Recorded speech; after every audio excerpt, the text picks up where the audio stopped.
my dear fellows. Assalamu alaikum. To begin this blessed gathering, I would now request Dr. Ajmal Farooq from Islamic Research Institute for the recitation of Holy Quran. أعوذ بالله من الشيطان الرجيم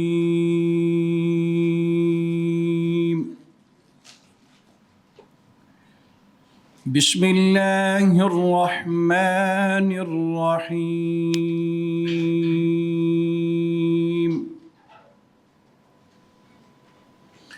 إذا جاء نصر الله والفتح ورأيت الناس يدخلون في دين الله أفواجا فسبح بحمد ربك واستغفره إنه كان توابا صدق الله العظيم. Jazakallah khair, sir. Books open doors to countless worlds, ignite imagination and empower minds with knowledge, wisdom and empathy, transforming individuals and shaping societies. Today, we gather to celebrate the launch of a masterpiece, Pakistan-India Relations, Fractured Past, Uncertain Future. A scholarly work that reflects on the complexities, challenges, and prospects for our region. This seminar has been jointly organized by the Department of Politics and IR, International Islamic University, Islamabad, and the Sannober Institute. We are grateful for these both to support in making today's event possible. To officially inaugurate the seminar, I would now like Professor Dr. Noor Fatima, Chairperson, Department of Politics and International Relations, IIUI, an esteemed academic and leading voice, to deliver the welcome address. Please, ma'am. Assalamu alaikum. A very good morning to all of you. Respected Ambassador Mr. Azaz Chaudhry, respected Ambassador Madam Nagmana Hashmi, respected Dr. Kamar Chima, Executive Director, Sannober, respected Professor Dr. Manzoor Ahmad Afridi, Dean of Social Sciences, dear colleagues, faculty members, and students. It is my honor to welcome you all on behalf of the Department of International Relations and Political Science in International Islamic University to today's seminar and the book launching on Pakistan-India Relations, Fractured Past, Uncertain Future. We are privileged to have with us these distinguished guests whose presence reflects not only the importance of this subject, but also the enduring need for dialogue and exchange. I extend a warm welcome to all of you, and we are grateful for your time and your insights. The relationship between Pakistan and India has shaped South Asia's history for more than 7 decades now. Our past is marked by deep fracture, conflict, mistrust, and missed opportunities. Recent events remind us that these divisions extend beyond the battlefield into the arena meant for unity and celebration, just as day before we have seen at the cricket ground in UAE. The refusal to shake hands with Pakistani minister and players and to receive a trophy symbolically mirror deeper tensions, echoing and ongoing complexities we face from diplomatic crisis to military operations. Yet, as scholars and the student of IR will remind us, history is not only about what happened, but about the futures we are capable of imagining.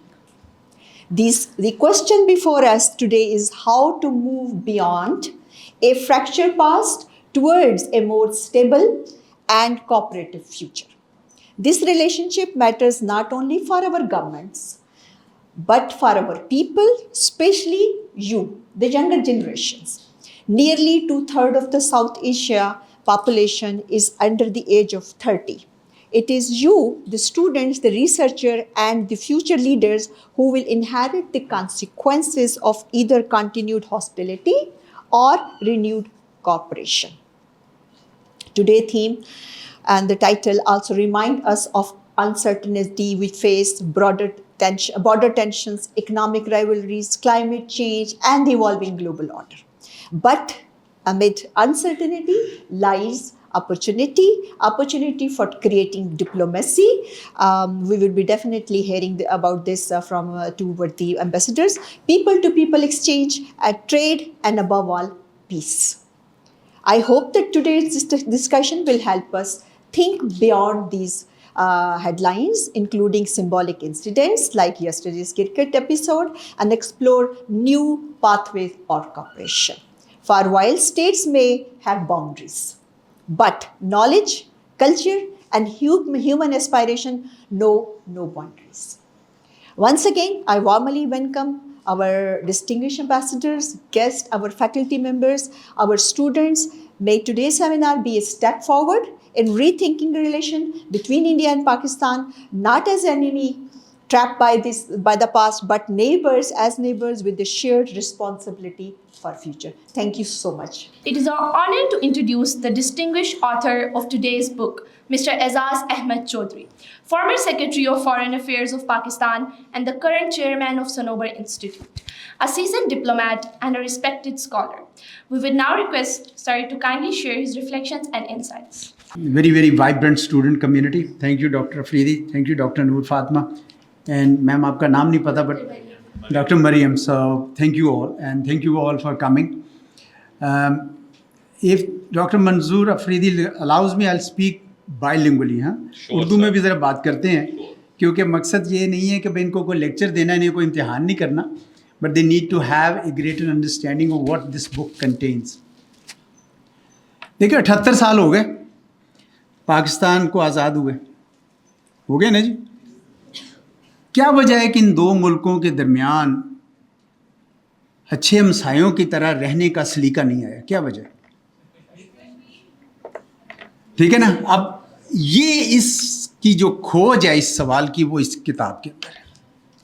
یعنی اگر آپ یہ جاننا چاہتے ہیں کہ ہم کیوں نہیں اچھے ہمسایوں کی طرح رہ سکتے, تو اس کے لیے اس کے اندر میں نے 4 بڑی وجوہات بتائی ہیں.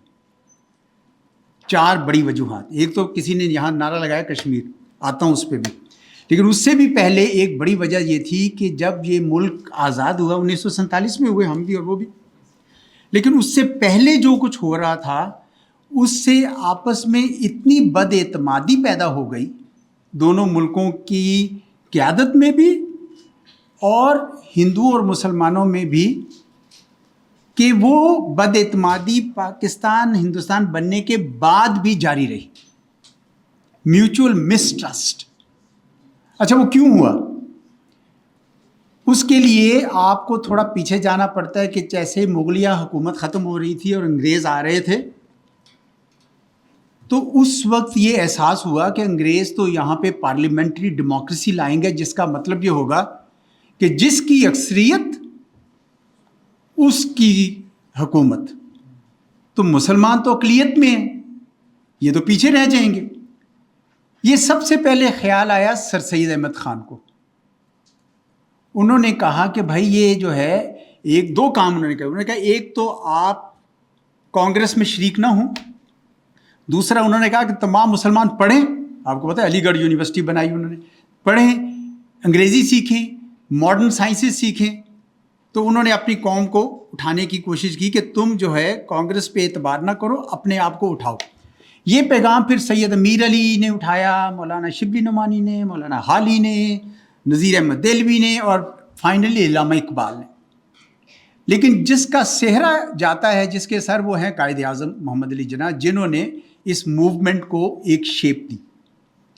لیکن اس دوران میں آپس میں بڑی تلخی ہوتی گئی مسلمان قیادت اور کانگریس قیادت میں, مسلم لیگ کی اور اس میں. اور اس کا سب سے بڑا جو ٹرننگ پوائنٹ تھا وہ تھا 1937 میں, 1937 میں 7 صوبوں میں کانگریس نے وزارتیں بنائیں.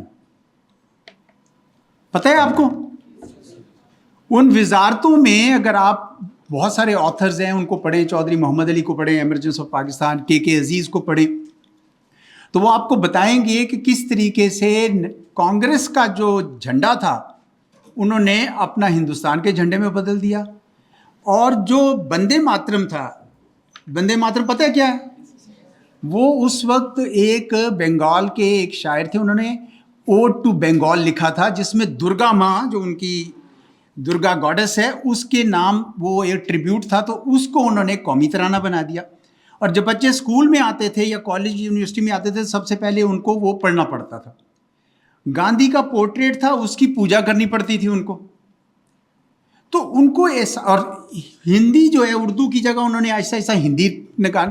تو یہ احساس زیادہ جاگزی ہو گیا مسلمانوں میں کہ اس کا مطلب یہ ہے کہ ہم تو بس اب یعنی یہ حکومت کریں گے اور ہم ان کی خدمت کریں گے.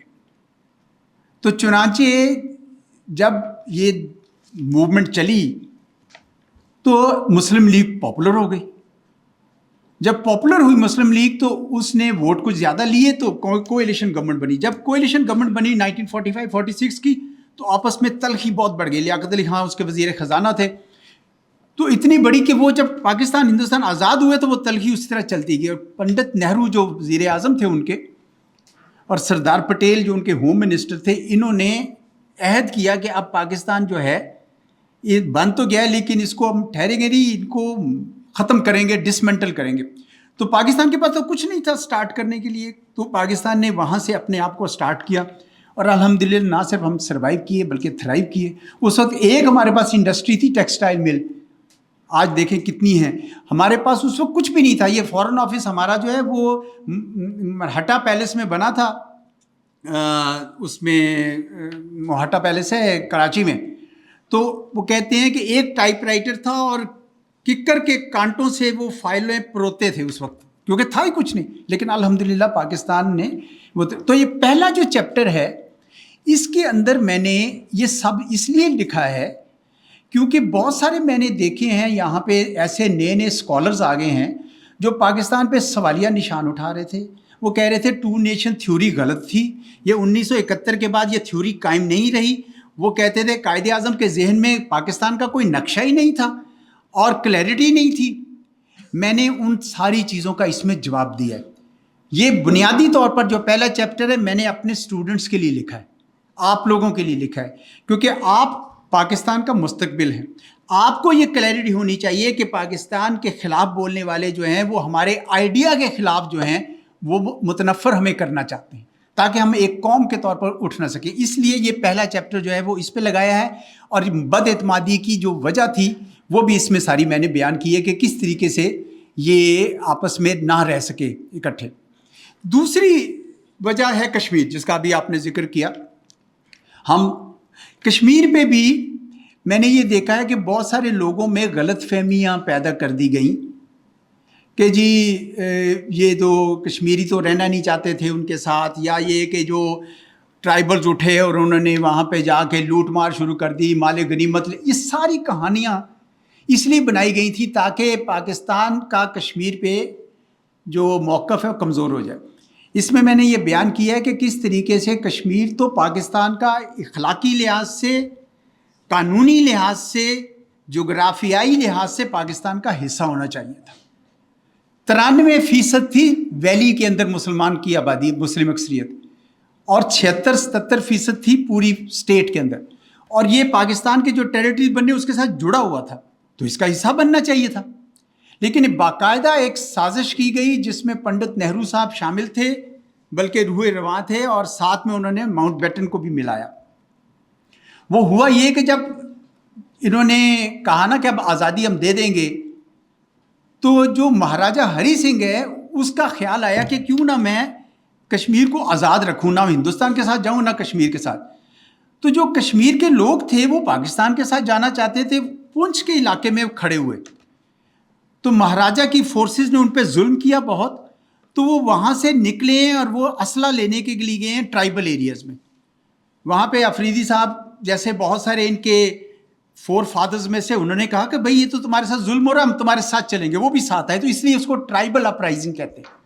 تو وہ بھی آئے اور انہوں نے 22 اکتوبر 1947 کو انہوں نے مظفر آباد جو آزاد کشمیر کا کیپٹل وہ آزاد کرایا. وہاں پہ سردار ابراہیم خان کی حکومت بنی اور اس کے بعد انہوں نے آگے پیش قدمی کرنی شروع کر دی ٹورڈ سری نگر. میجر خورشید انور تھے, کچھ ایک کرنل اکبر خان وغیرہ. یہ سب تفصیل اس لیے لکھی ہے تاکہ یہ لوگوں کو پتہ چلے کہ بھائی یہ ہمارے ساتھ بڑی سخت زیادتی کی. ساتھ میں انہوں نے یہ کیا کہ ماؤنٹ بیٹن کے ساتھ مل کے ایک ریڈ کلف ایوارڈ ہوا تھا جس میں ایک گرداسپور ڈسٹرکٹ تھی ایسٹرن پنجاب جو ہے انڈیا کا, اس کے اندر اس میں مسلم میجورٹی تھی, وہ پاکستان کا حصہ بننا چاہتے تھے, چلنا چاہیے تھا.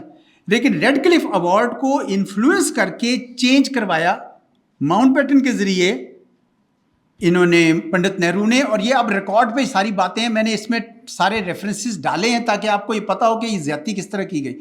یہ مسلم میجورٹی ڈسٹرکٹ تھی, اس کی 2 تحصیلیں تھیں, فیروز پور اور بٹالہ, وہ بھی مسلم میجورٹی تھی. وہ دونوں انہوں نے ہندوستان کو دے دی. پٹھان کو ہندو میجورٹی تھی وہ ان کو دی, اور شکر گڑھ پاکستان کو دی.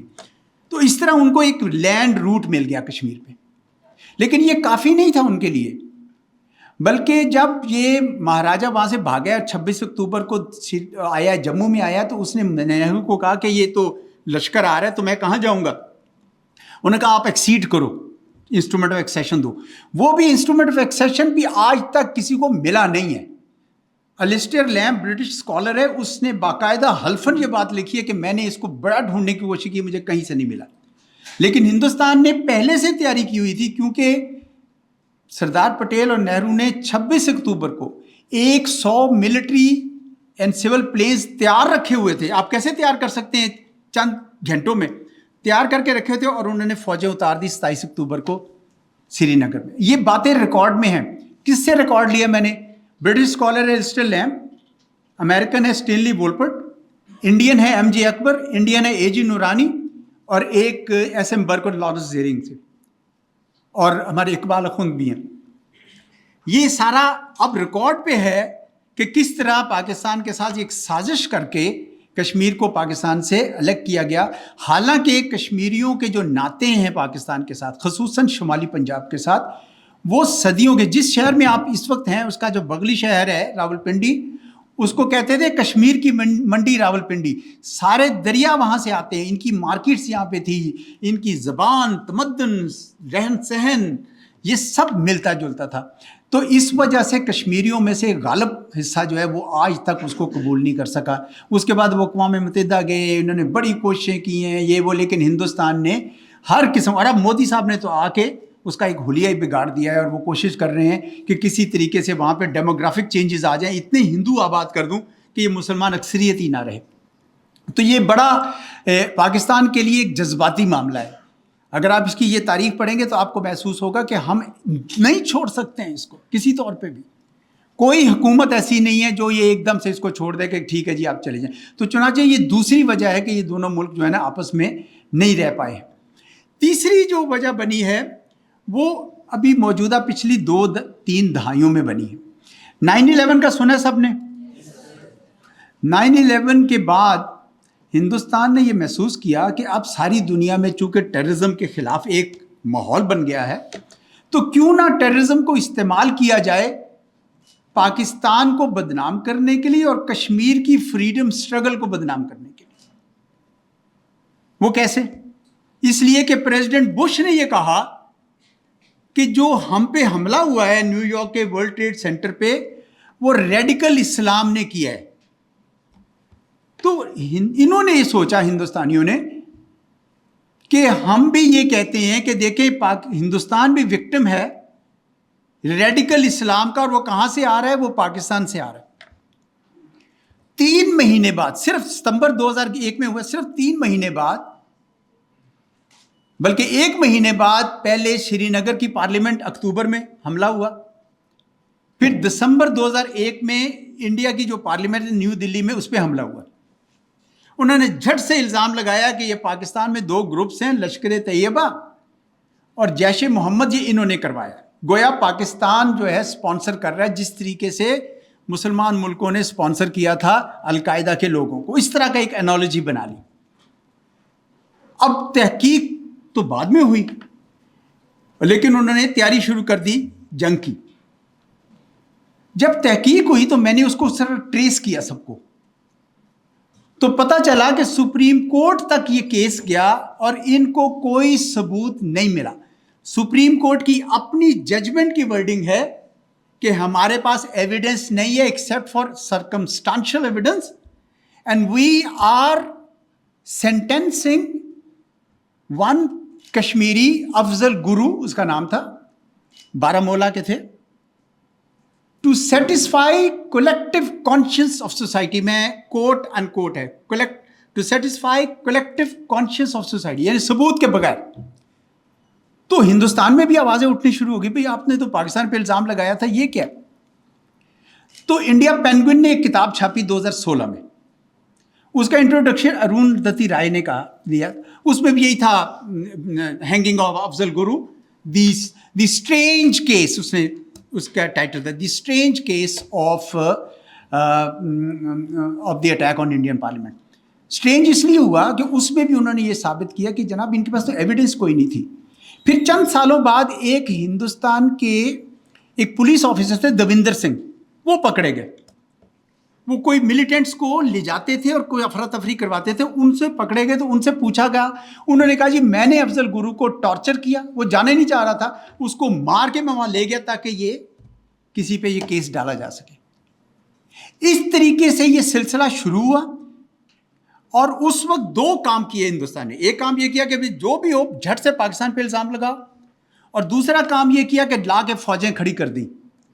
10 مہینے تک تقریباً 10 لاکھ فوجیں آمنے سامنے کھڑی رہی. پھر انہوں کو خیال آیا کہ یہ شاید ٹھیک نہیں ہوگا, تو انہوں نے چھوڑا, اور وہ سلسلہ اب تک چل رہا ہے. یعنی دونوں چیزیں. اس کے بعد جتنے بھی ٹیررسٹ انسیڈنٹس ہوئے اس کے اندر لکھے ہوئے ہیں, اس کی تفصیلات. زیادہ تر میں وہ پاکستان پہ الزام لگایا, لیکن اندر ہندو ایکسٹریمسٹ نے کیے, یا انڈین آرمی کے کچھ لوگوں نے کیے, یا کچھ اور داخلی عناصر نے کیے, لیکن الزام پاکستان پہ لگا. ثابت تو ہوا کو 13-14 سال بعد الزام پاکستان پہ لگ گیا. اتنا الزام لگا کہ پاکستان کے اپنے لوگوں نے یہ سمجھنا شروع کر دیا کہ واقعی ہم ایک ٹیررسٹ اسٹیٹ ہے, ہم ہی ٹیررزم کرتے ہیں. جبکہ جب میں نے اس میں لکھا ہوا ہے, چیمہ صاحب کو پتہ ہے اس بات کا, کہ جب پیس پروسیس بھی چل رہا تھا تو سیفران ٹیررزم, ہندو ٹیررزم پوری عروج پہ تھا اس وقت بھی, لیکن اس کا کوئی نام نہیں لیتا. 2007, 2008, 2006 سب ممبئی ٹیررسٹ اٹیک, پاکستان پاکستان پاکستان. تو ہمارا یہ قصور ہے, آپ کا قصور ہے, میرا قصور ہے, اور جتنے پروفیسر صاحب ہیں ان سب کو, ہم نے وہ تحقیق نہیں کی یہ ثابت کرنے کے لیے کہ جناب آپ ٹیررزم کرا رہے تھے اور پاکستان پہ الزام لگا رہے تھے. اور یہ جتنا اس کے اندر ٹیررزم کا چیپٹر پڑھیے گا, وہ سب کے سب سورسز, پروفیسر صاحب, سب کے سب sources Indian. I didn't use Pakistani sources, کیونکہ میں یہ چاہتا نہیں تھا کہ یہ پروپیگنڈا لگے. یہ اس بات پہ کہ یہ ہم سب کو, آپ بھی اب تحقیق کریں گے, آپ تحقیق کیجئے, آزادانہ تحقیق کیجئے, آپ کو پتہ چلے گا کہ کیسے انہوں نے ہمارے ساتھ اتنا بڑا بھیانک کھیل کھیل دیا کہ پوری دنیا کے سامنے ہمارا چہرہ مسخ کرنے کی کوشش کی, اور حالانکہ ہو یہ رہا تھا کہ ان کے اندر سے وہاں سے یہ کام چل رہا تھا. ساتھ میں انہوں نے یہ ساتھ شروع کیا کہ اچھا جی لشکر کشی بھی ممکن ہے. حالانکہ جب نیوکلیئرائزیشن ہو گئی تھی تو اس کے بعد لشکر کشی نہیں ہونی چاہیے. اس میں قصور ہمارا بھی ہے, کیونکہ ہم نے کارگل کیا, وہ غلط کیا. میں سمجھتا ہوں کہ اس وقت نہیں ہونا چاہیے تھا, وہ ٹھیک ہے, یہ میں مانتا ہوں کہ اس کی ایک ریشنل تھا کارگل کا, کیونکہ وہ ہائٹس جو تھیں جو کارگل کی لی تھی وہ پاکستان کی ہائٹس تھیں. اور انہوں نے, اگر آپ پڑھیں 1965 کی جنگ کا واقعہ پڑھیں, تو یہ انہوں نے پاکستان سے اپریل کے مہینے میں لے لی, پھر under pressure of international community انہوں نے اگست میں واپس کی, اور پھر اس کے بعد یہ سیز فائر لائن کے بعد پھر دوبارہ انہوں نے لے لی. تو اس کے بعد پھر شملہ معاہدہ کے بعد 3-4 انہوں نے ایسے حملے کیے ہم سے. انہوں نے سیاچن گلیشیئر بھی لے لیا, کچھ اور بھی چوٹیاں لیں. تو اس وقت کا ملٹری کمانڈرز کا خیال تھا کہ یہ ہم سے مطلب چھینتے تو ہم بھی چھینے کچھ. لیکن اس کا نقصان یہ ہوا کہ جب واجپئی صاحب کی اور پیس پروسیس چل رہا تھا اس کو نقصان ہوتا. اس لیے میں اس کو ڈیفینڈ اتنا نہیں کرتا, اگرچہ اس کا ایک ریشنل, ملٹری ریشنل موجود تھا. جو مجھے زیادہ آیا کہ بھئی اس کی وجہ سے انہوں نے لشکر کشی شروع کی. وہ جو جاریت ہے وہ پھر ستمبر 2016 میں کی, پھر انہوں نے فروری 2019 میں کی, پھر انہوں نے اس سال مئی میں کی. یہ بھی ہمارے لیے جاننا ضروری ہے کہ انہوں نے یہ کہتے ہوئے کہ نیوکلیئر تھریش ہولڈ کے نیچے نیچے ہم جتنا مرضی کر سکیں، یہ بات بھی غلط تھی. خدا نہ خواستہ اگر جنگ چھڑ جائے، زیادہ بڑی ہو جائے، خدا نہ خواستہ اگر نیوکلیئر بم چل پڑیں، تو آپ سوچ سکتے ہیں کہ کتنی تباہی ہوگی. تو اس وجہ سے پاکستان ان کو ہمیشہ ریسٹرینٹ کی بات کرتا ہے کہ آپ یہ کام نہ کریں. تو یہ تیسری وجہ ہوگی، بد اعتمادی، کشمیر کے اوپر ہندوستان کی ہٹ درمی، اس کو ریزالو نہ کرنا، اور ٹیررزم کو استعمال کرنا پاکستان کو میلائن کرنے کے لیے، کشمیری اسٹرگل کو میلائن کرنے کے لیے. چوتھی جو وجہ بنی، اور یہ میرے خیال میں ان ساروں سے اوپر وجہ ہے، اور آپ سوچیں گے یہ کون سی وجہ ہے جو ساروں سے اوپر، انہوں نے پاکستان کو صدقے دل سے قبول ہی نہیں کیا. یہ جو اکھنڈ بھارت کا خواب ہے، یہ انہوں نے آزادی کے دنوں سے پہلے سے دیکھنا شروع کر دیا تھا. اور یہ آپ بے شک پڑھ لیں، پنڈت نہرو کی کتاب ہے دی ڈسکوری آف انڈیا. کس نے پڑھی ہے؟ ایک ہے ڈسکوری آف انڈیا، پڑھیں، بہت ضروری ہے پڑھنا. جس میں وہ یہ اس نے جیل میں لکھی تھی، 1943 سے 1946 کے درمیان وہ جیل میں تھا، اس نے وہ کتاب لکھی. پڑھیے گا ڈاکٹر صاحب، اپنی لائبریری میں منگوائیے کتاب، پتہ ہونا چاہیے. اس کا یہ کہنا تھا کہ انڈس ویلی سویلائزیشن سے ہندوستان کی سویلائزیشن کا آغاز ہوا. سندھ دریا سندھو سے ہندو بنا، اور وہ یہ کہتا ہے کہ تمام جو ہندوستان ہے اس میں ہر رہنے والا بندہ جو ہندو ہے وہ مذہبی لفظ نہیں ہے، یہ جغرافیائی لفظ ہے. تو اس کا تو نقطہ نظر یہ تھا. لیکن دوسری طرف ہندتوا بریگیڈ جو ہے اس کا نقطہ نظر بالکل فرق تھا. تو نہرو صاحب یہ ثابت کر رہے ہیں کہ یہ علاقہ ہمارا ہے، ہم اس کے اصل وارث ہیں، کیونکہ یہاں سے یہ ساری تہذیب ہے، یہ گنگا جمنا کی نہیں ہے، یہ دریا سندھ کی تہذیب ہے، اس لیے یہ ہم اس کے وارث ہیں. یہ اس کتاب میں وہ ثابت کرتے ہیں. استاد یہ بھی بتاتے ہیں کہ ہندوازم مذہب ہی کوئی نہیں ہے، وہ تو یہ بھی کہتے ہیں. وہ کہتے ہیں یہ سب ہندو جو ہیں، جو بھی رہتا ہے یا مسلمان ہے، جو بھی ہے، وہ سب ہندی ہیں. جس طرح عربی میں بھی آپ جائیں تو ہندی بولتے ہیں. لیکن ساتھ ہی ساتھ اس وقت بھی 1900 یعنی شروع سے ہی 20ویں صدی کے شروع سے ہی ہندتوا کا آئیڈیا آ گیا تھا. 1915 میں ہندو محاسبہ بنی. اس کا مقصد صرف یہ تھا کہ ہندوؤں کا جو ڈسپلن وغیرہ کو ہم بہتر کرنا اپنا. سروارکر کا نام سنا سب نے، اب تو عام ہو گیا نا ان کا نام. تو سروارکر صاحب جو ہیں، انہوں نے 1925 میں بلکہ 1922 میں انہوں نے ایک آئیڈیا دیا ہندتوا کا، جو پھر کتاب لکھی 1923 میں، ہندتوا ہو از اے ہندو، ہندتوا ہو از اے ہندو. اس نے کہا کہ یہ نہرو صاحب کا جو آئیڈیا یہ بالکل غلط ہے. ہندو صرف وہ ہے جو ہندوستان کی سرزمین میں اس کی فادر لینڈ ہے، باپ دادا کی زمین ہے، یا اس کا مذہب یہاں سے پیدا ہوا ہے. گویا ہندوازم کے فالوورز، بدھزم کے فالوورز، سکھ ازم کے فالوورز رہ سکتے ہیں، مسلمان، عیسائی یا کوئی اور جو ہے وہ یہاں کے باسی ہی نہیں ہیں. اور اگر ان کو یہاں رہنا ہے تو ان کو ہندو طرز معاشرت اپنانا ہوگا. یہ کتاب تھی ہندتوا. اور ہندتوا بیسیکلی مینس کہ political mobilisation of Hinduism, okay, political mobilisation of Hindus. تو وہ اس نے لکھی. پھر RSS بنی 1925 میں. سروارکر نے RSS کبھی جوائن نہیں کی بائی دی وے. RSS ہیجوار نے بنائی. اس کے بعد ایک گول واکر تھے ان کے نمبر 2. جو گول واکر تھے انہوں نے بھی ایک کتاب لکھی ہے بنچ آف تھاٹس. ان سب چیزوں کا اس میں اس لیے ذکر ہے کیونکہ یہ آپ کو بتاتا ہے کہ یہ ایک پیرلل پروسیس چل رہا تھا کہ ہندوستان صرف ہندوؤں کا ہے. گویا ہندو نیشنلزم بھی ساتھ ساتھ چل رہا تھا. ادھر سے مسلم نیشنلزم، ایک ہندو نیشنلزم چل رہا تھا.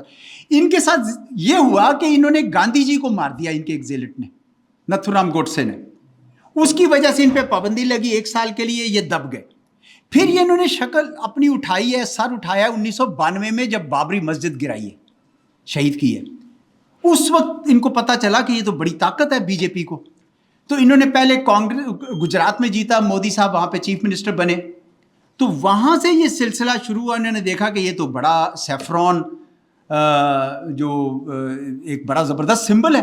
تو اسی وجہ سے آج ہندوستان میں جتنے آج تک الیکشنز ہوئے ہیں، پاکستان بیشنگ اور مسلم بیشنگ ہوتی ہے تو وہ الیکشن جیتتے ہیں. تو یہ جو خواب ہے ان کا کہ جی ہم اب اتنا بڑا ملک ہیں, اب ہم طاقتور بھی ہو گئے ہیں, تو انہوں نے 2023 میں 2 سال پہلے انہوں نے ایک نقشہ لگایا بہت بڑا, یا میورل پورا. اس میورل میں افغانستان, پاکستان, بنگلہ دیش, مالدیوز, شری لنکا, یہ سب شامل کر لیے, بلکہ تاجکستان بھی شامل کر لیے کہ یہ اکھنڈ بھارت ہے ہمارا. ایک بی جے پی کے منسٹر نے کہا کہ دس از دی اکھنڈ بھارت. ویسے وہ آفیشلی اس کو یہ کہتے ہیں کہ یہ گپتا موریہ جو ڈائنیسٹی تھی اس وقت, اس کے اشوکا کا جو رول تھا اس کا, حالانکہ اشوکا کے پاس سارا نہیں تھا, ساؤتھ کا بہت سارا حصہ نہیں تھا اور یہ سارے ایریاز نہیں تھے, لیکن انہوں نے ایک اپنا ایک خواب بنایا ہوا. اس کا مطلب کیا ہوا؟ اس کا مطلب ہے کہ پاکستان, بنگلہ دیش, یہ جتنے بھی ممالک ہیں سارے کے سارے ہو رہے ہیں. اب ان کے اندر یہ ڈومیننس کا آ گیا ہے خواب کہ ہم انڈین اوشن کے اندر نیٹ سیکیورٹی پرووائڈر ہوں گے, ہم ہی یہ سارا کچھ جو کریں گے. چنانچہ اس کی وجہ سے ان کی تمام کے ساتھ تعلقات خراب ہو گئے ہیں, بنگلہ دیش کے ساتھ, سب کے ساتھ ہو گئے ہیں, ہمارے ساتھ بھی خراب ہیں ان کے. تو یہ چوتھی وجہ بنی کہ ان دونوں ملکوں کے درمیان, کیونکہ India's quest for regional dominance has emerged as a major obstacle for peace in South Asia. یہ 4 وجوہات میں نے آپ کو بتا دی. اب آ جاتے ہیں کہ اب جانا کہاں ہے, کیا کرنا ہے, کیا لڑتے ہی رہنا ساری زندگی, کہ کچھ کرنا ہے آگے. ابھی تک تو ایسے ہی لگ رہا ہے کہ جب تک مودی سرکار ہے کچھ نہیں ہو سکتا. آپ کا ابھی پروفیسر نور فاطمہ صاحبہ نے اپنے ابتدائی کلمات میں کہا کہ کرکٹ میں جو آپ نے دیکھا وہ ایک یعنی سمبلزم ہے, بتاتے ہیں کہ حالات کہاں پہ پہنچ گئے ہیں کہ آپ اب ایک دوسرے کے ساتھ بیٹھ کے ایک میز پر بھی نہیں بیٹھ سکتے, ہاتھ بھی نہیں ملا سکتے.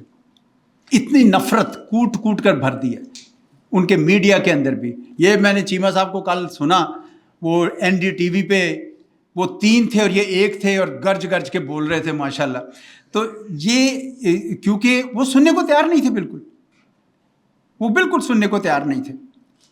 اس طرح کا نفرت بھر دی ہے مودی سرکار نے ان کے اندر. حالانکہ نفرتوں سے کبھی آپس میں نہیں بن سکتا, لیکن مجھے یہ پتہ ہے کہ ہندوستان میں اور پاکستان میں بھی ایسے لوگ ہیں جو چاہتے ہیں کہ امن ہو جائے, کیونکہ ہندوستان میں اب اس بات کا اندازہ آ رہا ہے کہ ہندوستان اگر بہت بڑا بننا چاہتا ہے ملک, ایک عالمی سطح پہ جا کے سیکیورٹی کونسل میں پرماننٹ ممبر بننا چاہتا ہے, ایک انڈین اوشن کے اوپر ایک کردار ادا کرنا چاہتا ہے, تو پھر اس کو اپنے ہمسایوں کو ساتھ لے کر چلنا ہوگا. تو یہ اب ان کو بھی اس بات کا ہو رہا ہے, مودی سرکار کو تو نہیں, لیکن کانگریس میں یہ لوگوں کو خیال آ رہا ہے کہ بھئی یہ کیا ہو گیا.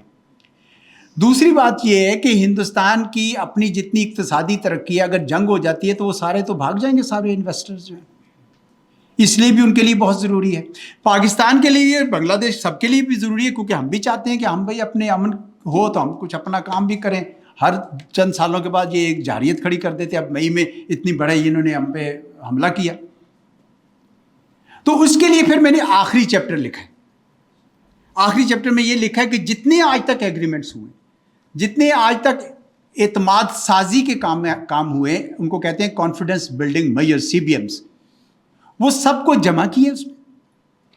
اس کو جمع کر کے تو میں نے اس میں یہ لکھا ہے کہ بھئی اگر ہندوستان میں کچھ لوگ ایسے آ جائیں حکومت میں جو چاہیں کہ یہ دونوں ملکوں کے درمیان پر امن بقائے باہمی ہو جائے, یعنی پیسفل کو ایگزسٹنس ہو جائے, تو پھر یہ مواد تیار ہے, یہ بنیاد موجود ہے, اس کے اوپر کام کیجیے. یہ کتاب ایک لحاظ سے ایک جامع کتاب اس لیے لکھی گئی ہے کہ ہمارے ہاں جب میں نے سوچا کتاب لکھنے کے بارے میں, تو میں نے ایک لٹریچر ریویو, آپ تو اکیڈمک ورلڈ کے, میں نے تو ISSI میں آنے کے بعد سیکھا کہ یہ بھی کوئی چیز ہے. لٹریچر ریویو جو ہے وہ کیا میں نے.